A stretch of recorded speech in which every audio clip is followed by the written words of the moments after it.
திருச்சிற்றம்பலம். இப்போ நம்ம எதை பற்றி பார்க்க போகிறோம்னா, எல்லோரும் மரணம் அப்படின்னு சொல்கிறாங்கல்ல, அந்த மரணம் இல்லா பெருவாழ்வு. அதாவது இது வள்ளலார் நிறையா சொல்லியிருக்கிறாரு.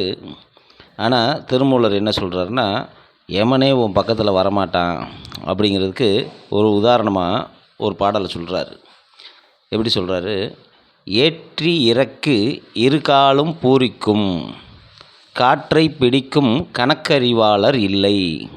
காற்றை பிடிக்கும் கணக்கறிவாளருக்கு கூற்றை உதைக்கும் குறியது வாமே அப்படின்னு ஒரு பாடல் சொல்கிறார். அப்போது ஏற்றி இறக்கு இருகாலும் பூரிக்கும் அப்படின்னு ஒரு வார்த்தை வருது.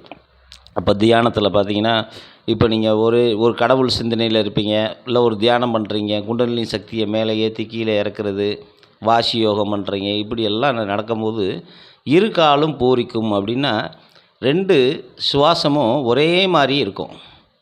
சூரிய சந்திர கலைகள் சமனாக ஓடும்போது இந்த 2 கண்ணும், நான் என்னோடய பழைய போட்டாலாம் உங்களுக்கு போட்டு விட்றேன், அதில் பாருங்கள், 2 கண்ணுலையும் ஒளி பிரகாசிக்கும். அதுதான் இரு காலும் பூரிக்கும். காற்றை பிடிக்கும் கணக்கறிவாளர் இல்லை. அப்போது இதெல்லாம் ஓகே, ஆனால் காற்றை பிடிக்கக்கூடிய கணக்கு அறிந்த அறிவாளர் இல்லை அப்படிங்கிறாரு. அப்போது ஒரு நாளைக்கு நமக்கு 21,600 சுவாசம் இருக்குதுன்னு சொல்கிறாங்க. எல்லாருமே சொன்னதை தான் நம்ம சொல்கிறோம். யாராவது கன்ஃபார்ம் பண்ணியிருக்காங்களா 21,600 சுவாசம் இருக்குதுன்னு? முதல்ல 21,600 கொண்டு வர்றதே பெருசு. முடியாதவங்களுக்கு எப்படி ஓடும்? 25,000 30,000 ஓடும். சரிங்களா? அதனால் இந்த 21,600 சுவாசம்தான் ஓடுது அப்படின்னு நம்ம கணக்கை அறிந்திருந்தோம் அப்படின்னு சொன்னால் அந்த காற்றை பிடிக்கலாம். அப்படி காற்றை பிடிக்கும்போது கூற்றை உதைக்கலாம். கூற்றுனா யமன், அவனை நீ உதைச்சி தள்ளிடலாம் அப்படின்னு சொல்லி நம்ம திருமூலர் சொல்கிறார். இதை பற்றி நிறையா பேசணுன்னா பெரிய வீடியோ 15 நிமிஷம் 20 நிமிஷம் ஒரு பேட்டி மாதிரி எடுத்தால் தான் இதை பற்றி நான் நிறையா பேச முடியும். இப்போ இந்த இதில் இவ்வளோ தான் சொல்ல முடியும்.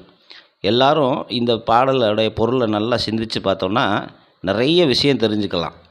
சரிங்களா?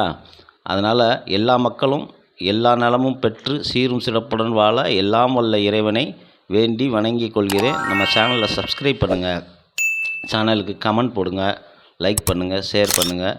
நன்றி, வணக்கம். திருச்சிற்றம்பலம்.